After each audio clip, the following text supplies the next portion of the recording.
Tensions are currently rising in the Eastern Med, with Turkish vessels challenging Greek and Cypriot vessels, even in their own exclusive economic zones.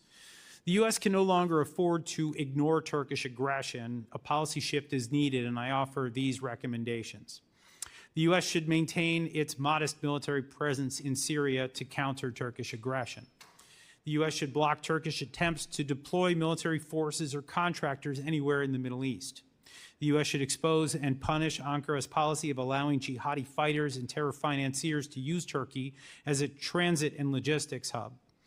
The U.S. should should pressure Ankara to sever all ties with Hamas, including shutting down its offices, extraditing known operatives, and revoking travel documents. Failure to do so should result in tough sanctions. The U.S. should closely monitor Turkish involvement in weapons smuggling, with a focus on Syria's borders with Jordan and Lebanon. And finally, Congress should limit any major arms sale to Turkey until it stops supporting terrorism and destabilizing NATO. Welcome back, everyone. You just heard a clip from a hearing that took place last week that we're going to be diving into as we unpack a new format here at the Greek Current Cafe. You know, we've been playing around a little bit with the work that we've done. We've listened to your great feedback about our cafe, and we hope you enjoy it, and we're looking forward to your comments. Now, this episode is called Fool Me Once, because it seems like every 4 years when there's a new administration, we have to reinvent the wheel here. And we're seeing that with Syria blowing up again, and Erdogan once again looking to cozy up to Europe as it looks to deal with a disengaged United States. And all this feels a bit like deja vu. But before we get into all of this, I want to open our discussion with a more general look at global developments. Jonathan, I want to pass the ball to you here. As we saw last week, you were already part of one of the earliest congressional hearings, which, you know, out of all the issues out there, focused on Turkey. Looking at the first 2 months of Trump's second term, what's the foreign policy development that has surprised you the most so far? And this is something that I want to ask everybody.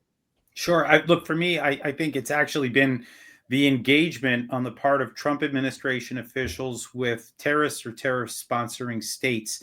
And it has me a little worried, if I'm going to be quite honest, right? And we've now seen Adam Boehler, the hostage negotiator for this administration, reach out directly to Hamas and engage.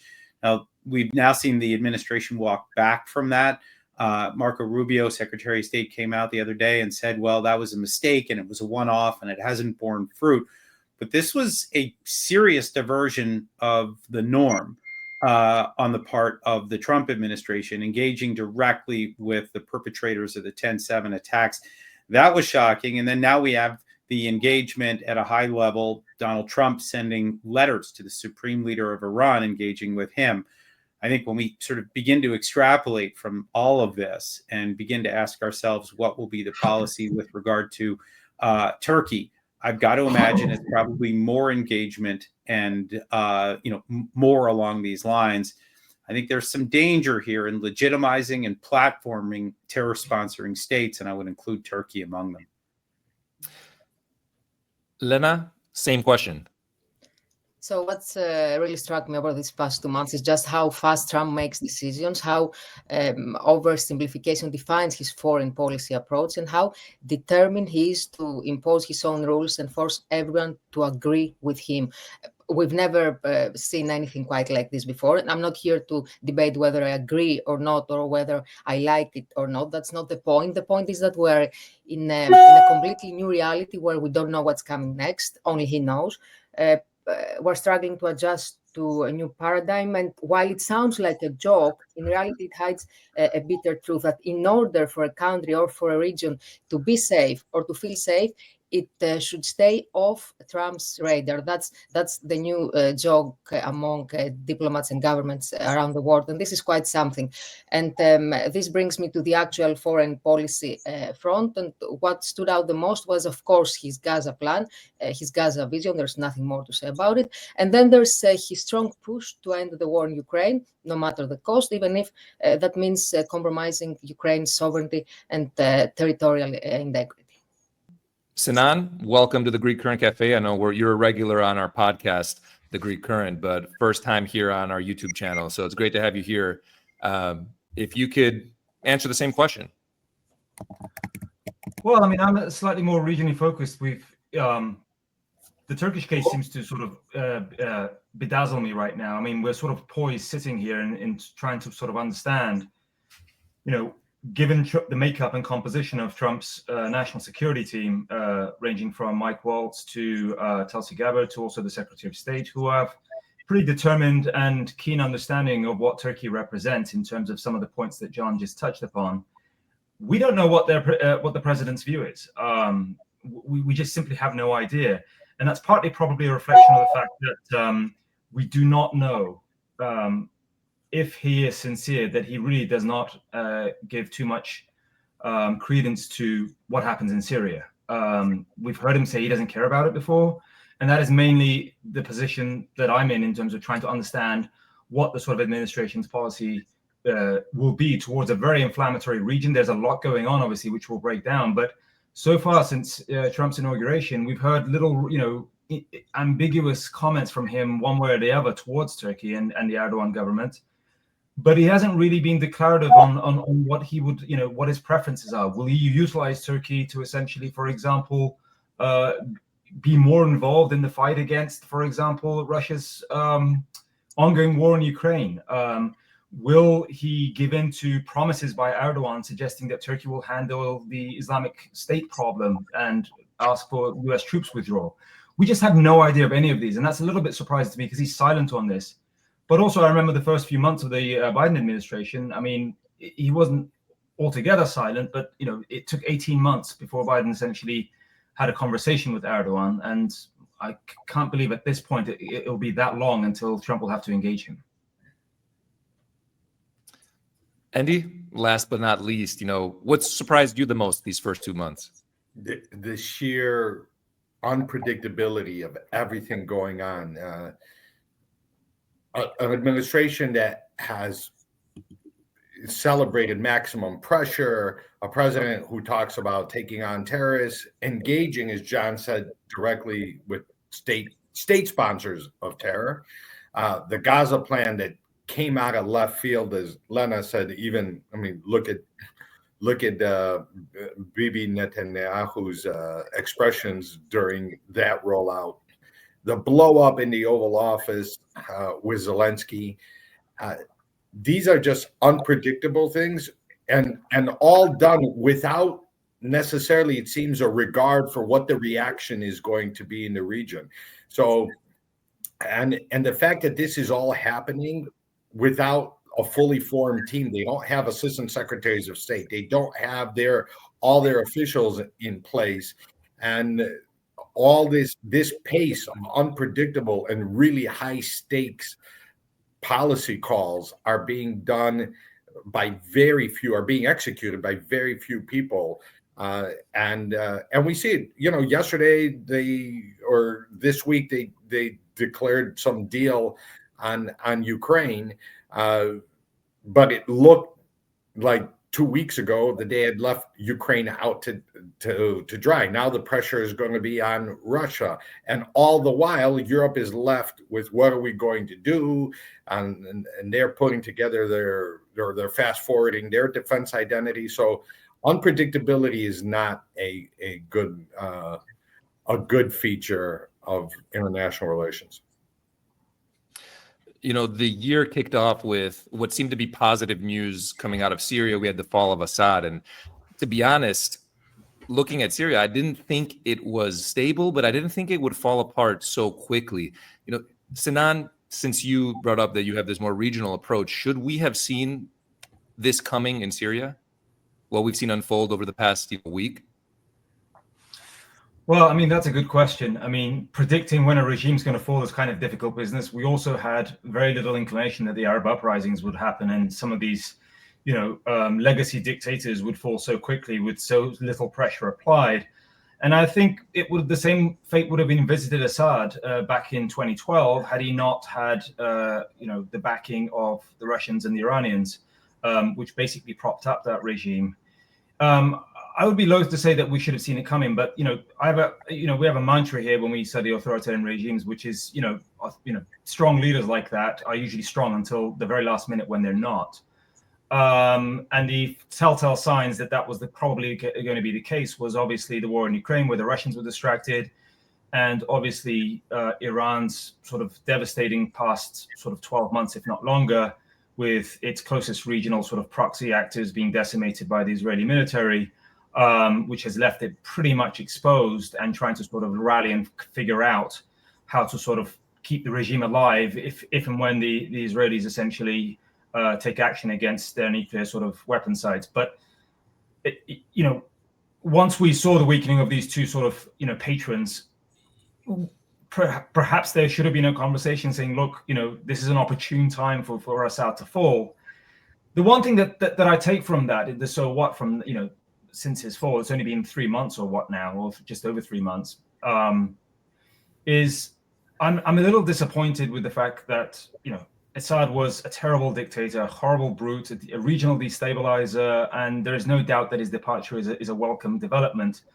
But the subsequent sort of rallying around, this guy Al-Jolani, the, HTS, an Al-Qaeda, related entity and persons with terrorism designations all over the place, as well as their leaders. The will on the part of especially the European powers, saying, he's this moderate guy, let's invest in him early, think about lifting sanctions from this guy, let's give him all the help he can get, without really too much thought about like what we're dealing with. And the main point I have about this is just because you've gotten rid of a terrible leader, this does not necessarily end in a sort of good ending story whereby, the alternative is better. It may just well be, but whoever has succeeded Assad, and in this case it's Rouhani, or Ahmed al-Shara, as he goes by now, right? There is no guarantee, and I'm on the fence. I'm a betting man suggesting that it will not be better in terms of Syrian solidarity, unity, inclusiveness, and stability.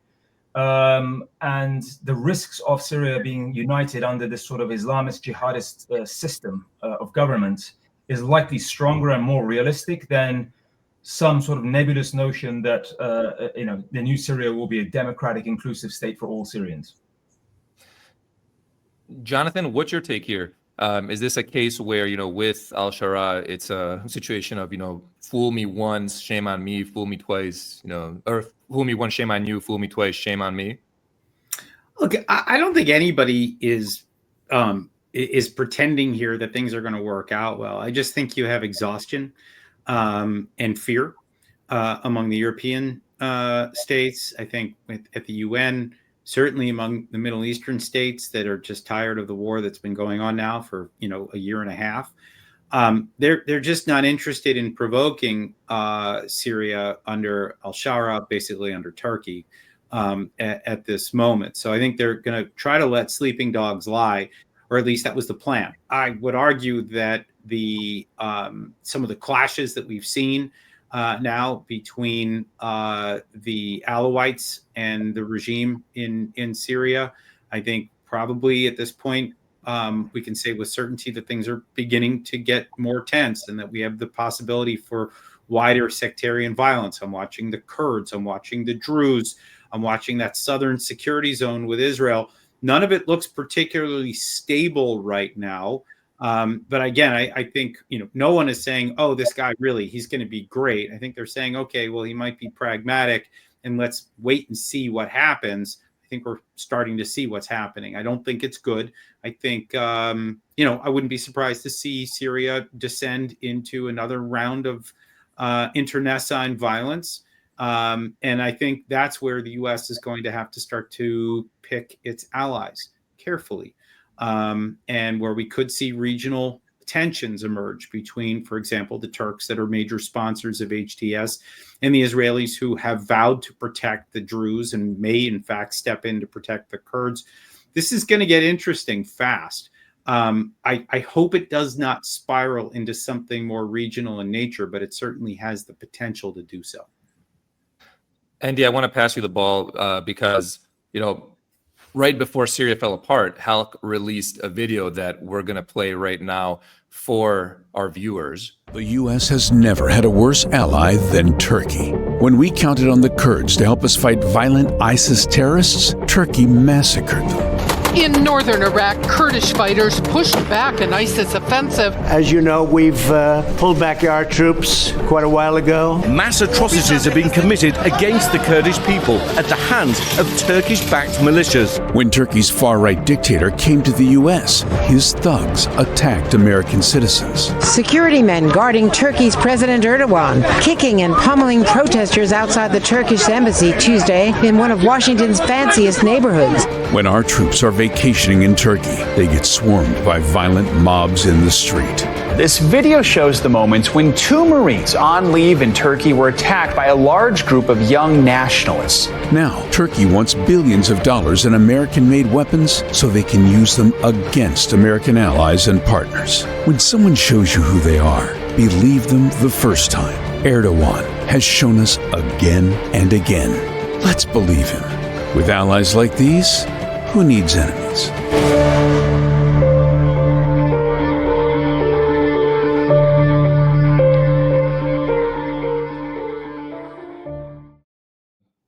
Endy, everyone, we just saw the video. What's your take here with Syria? Is this a situation of, Erdogan has shown us who he is, let's believe him? Well, one, I wasn't surprised because I never thought Syria was stable. And in that video, I think it's actually appropriate that we start with the northern Iraq example, because let's remember about, 13 years ago, John, Sinan, everybody was like, Arab Spring. They were painting Morsi up too, this great reformer. When it comes to Jelani, dress him up any way you want. I'll take him down to the American Girl store, if you want, if it'll make you feel better. Put lipstick on him, put, Chanel blue on him. He's still a terrorist. He's still a terrorist. I like the image you just painted, Endy. Well, I figured big Chanel blue with the big beard. In the EU, they may still like that, but right. So the Arab Spring became an Islamic winter. Now it's called the Arab uprisings. It fell apart. I don't think it's as much as being tired. I do think John is right. There is fatigue, but they didn't get it right 13 years ago. They got it wrong 13 years ago as well. And the Kurds were not going to lay down their arms. There's a lot of ambiguity in that deal. I don't know what it means to be absorbed into the Syrian state. Is it going to be a confederal state? Is it going to be autonomous Kurdish region? Israel, what John says is not only the Druze, Israelis saying they're going to protect the Druze, which for many conjures what Israel did in Beirut in Lebanon in the 1980s, but Turkey, if HTS is a satellite of Turkey, which we have every reason to believe they are, that brings Turkey all the way to the border of Israel, which raises a new security dilemma. And one thing we haven't mentioned, but because it came up, and this is a difference between the Arab Spring and the Arab uprisings happening during the Obama administration and this taking place during the Trump administration. I thought one of the shameful things, again, going to Iraq, is that it was, everybody was all about genocide against the Yazidis, but nobody mentioned what was going on in Christian communities. Well, Marco Rubio laid down his stake and mentioned a lot of minority communities in Syria and included the Christians.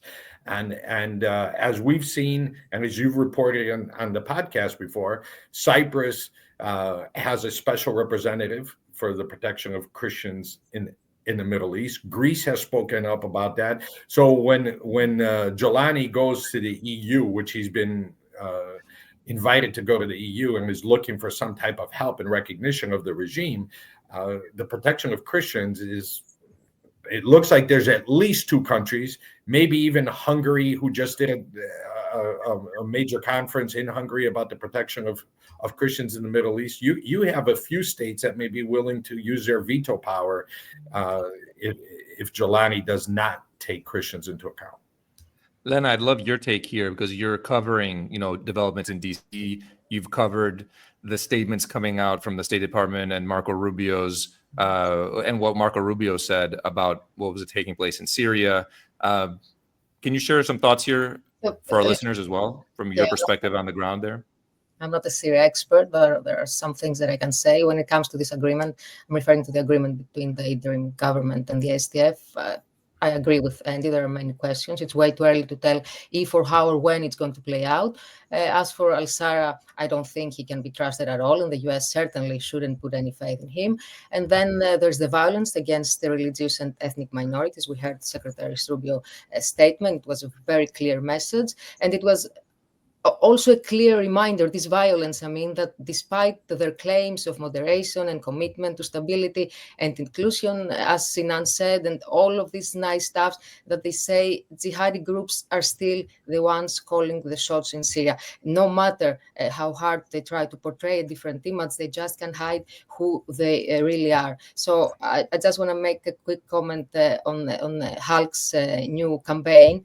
And regardless of the latest developments in Syria and the recent agreement, this video presents a harsh reality on the ground that has existed for quite some time. But more importantly, it serves as a wake-up call about the risks that come into play whenever the US considers approving major arms sales to Turkey. And I'm saying that regarding some discussions I hear now and then about the F-35s and the possible revival of the negotiations.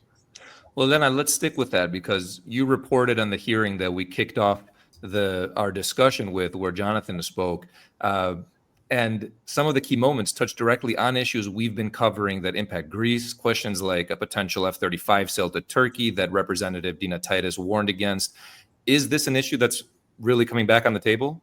So that's what some people say here in DC. But on Jonathan's hearing, I just want to say that it was a great opportunity for the new Congress and the new administration to get a much-needed reminder of Turkey's role, and that is connected to the arms sales, in a way. Reminders like this are always useful. The hearing also served as a reminder for Turkey that people here in DC are paying attention and they are watching closely. So in that sense, it completely served its purpose. And the way Jonathan summarized Turkey's actions, just stating the facts, also made a difference. It helped lawmakers understand that, for example, the argument that Turkey has the second largest NATO army isn't really valid, because quantity doesn't necessarily mean effectiveness or credibility or quality. But beyond that, what really stood out, what really impressed me, was how much traction the hearing gained. Because if you think about it, it was just another hearing among the many that take place daily, but it went viral almost instantly. And overnight, Jonathan became the talk of the town, as I told him the next day. And of course, credit to Sinan, who was sitting right behind him. Sinan, I want to turn to you, because as Lena said, you were at the hearing as well, a close observer. You were sitting behind Jonathan. Anyone with a keen eye saw your orange socks as well. So kudos to the strong sock game. But, was there anything in the hearing, Sinan, that made you think that Washington is finally seeing Erdogan's Turkey for what it is, whether it was from questions from, the members of Congress or anything in the statements? I mean, they had a good showing of congressmen and women who showed up and asked interesting questions, more targeted and more well-researched than I anticipated. The one thing I took note of was most of the persons who asked questions and had things to say and reflect upon, bipartisan, seemed to use the same buzzword over and over again, which is they said they had a lot of concerns. The most sort of immediate, mediocre tone was like, well, we understand that Turkey is a traditional ally, and we wish it did better and didn't do some of the things that we saw in the video, but we have concerns. And I don't know if those concerns will translate into some of the things that is probably going to come down the pipeline, which worries me. One of those is, obviously, you guys have seen it probably better than I have on the news cycle. I just started noticing it with the Secretary General of NATO, Mark Rutte, basically address European leaders saying, look, things are getting real in Europe. You guys do not have the luxury of dressing down Erdogan or treating him like the bad boy that he is. Let's put that to one side. It's what I took away from it. It's like, you need to sort of go and flatter him and engage with him, whatever that means, even if it means sort of reinvigorating accession talks for Turkey at the maximum, but at the medium level, you need to rely on Turkey one way or another if you're going to get serious about defense. I don't know what that means going forward, but I think there might be a constituency in Washington too that might sort of fall for that one too.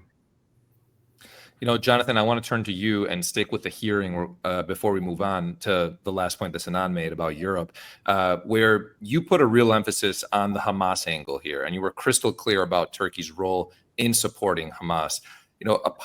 You made a powerful statement that they're essentially a state sponsor of terror.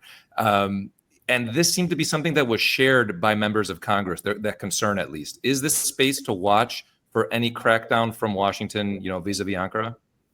Look, I think so. I will note that even as we tried to keep a focus on all of this, I did get a sense that at least, half the members of Congress, they wanted to pivot toward Ukraine. They wanted to pivot toward what was going on there, the sort of partisan issue at the moment. But I did also get a sense, and that was sort of what we had from the Democrats. On the Republicans, I definitely felt like we had a solid focus on that Hamas issue. And definitely among some of those Democrats, even as they wanted to emphasize Ukraine, they also understood the gravity of the Turkish support for Hamas. So I definitely got a sense that there was consensus that was building. Now, I think in my view, we're kind of at an interesting crossroads, right? Because Trump in the past has had kind of a bromance with Erdogan, fist bumping at the sidelines of the UN and, having a friendly relationship. I will just note that Trump started off this term, I actually, even before I think his term began, he was asked about what happened, the fall of the Assad regime in Turkey taking over. And he kind of said, I'm watching these guys and I'm nervous. And now you see him engaging on the Hamas issue and trying to solve the crisis. I certainly see room for escalation here on Hamas, maybe on HTS.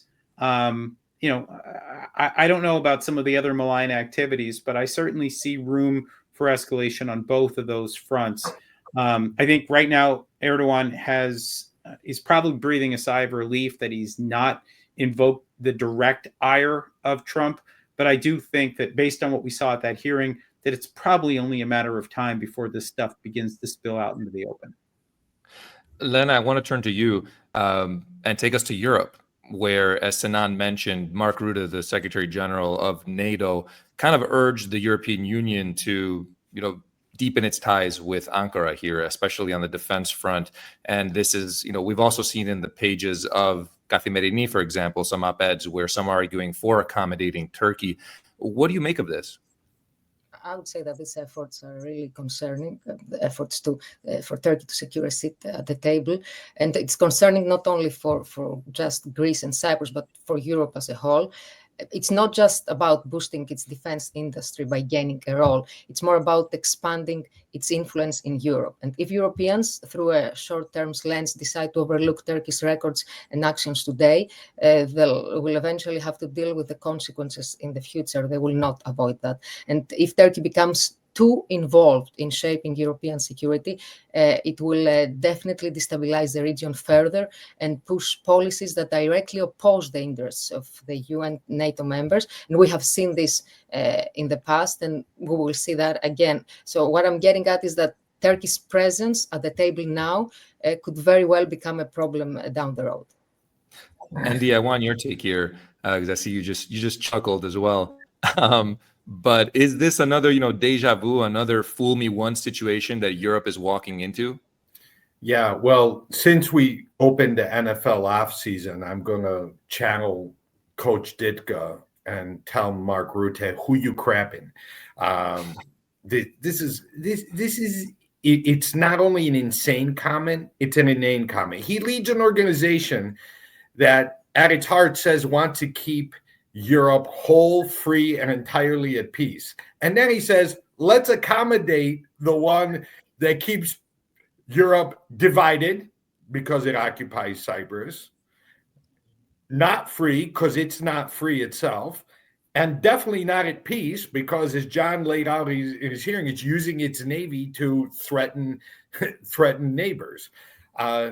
He just went, maybe he forgot, because it seems like every while every little bit NATO leaders forget Turkey's latest transgression, forgot that Turkey held NATO hostage and America hostage over Finland and Sweden's accession. So now imagine giving them that hostage-taking power in the European Union.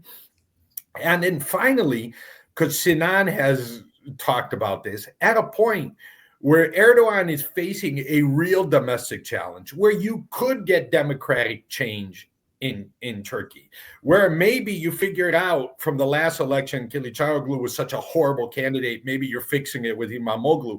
Why would you give Erdogan, why would you bolster Erdogan? They did it 2 years ago. The US did it. The EU kept bolstering. It's like a bad intervention in Turkish politics.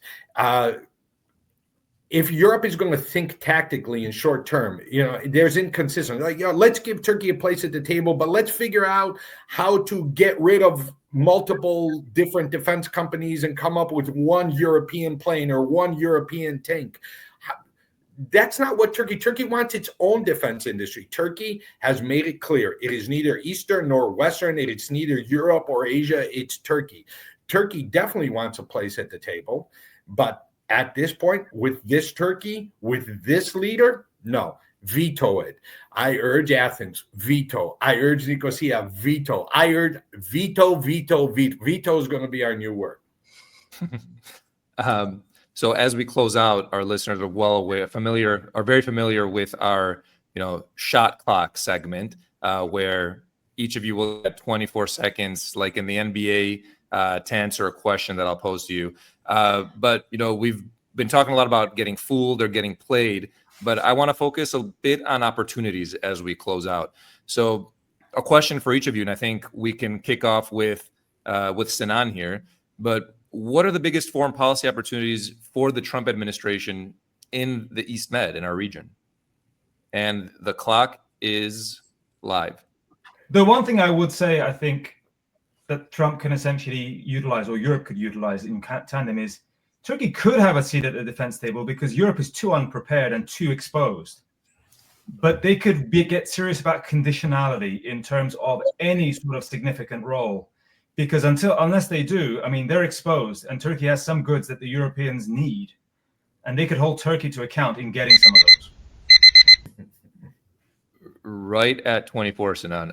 Jonathan? Yeah, I'll just say this, that having had some conversations with folks in Greece and Israel, I am struck by the fact that the Israelis and Greeks may have an opportunity to start patrolling the Eastern Med with American support. I think it's going to be needed given the aggression that we've seen from the Turks in the East Med. So I hope we see some progress on this front. All right. Lena? I think that the US should focus on challenging Turkey's hostility in the Eastern Mediterranean generally, and specifically its interference with energy projects. And the US must ensure the continuation of the Great Interconnector project.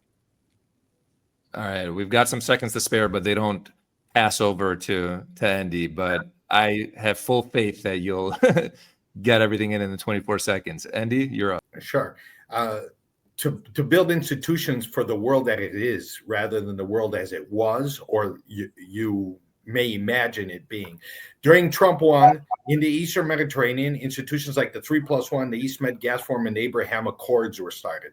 Taking what was built off of that as a foundation and building that Europe, Middle East, India interconnect, that connectivity, that corridor would be key. All right. Thank you all, Sinan, Jonathan, Lena, Endy. It's been great chatting. And to all our viewers, stay tuned for the next episode and leave us a comment.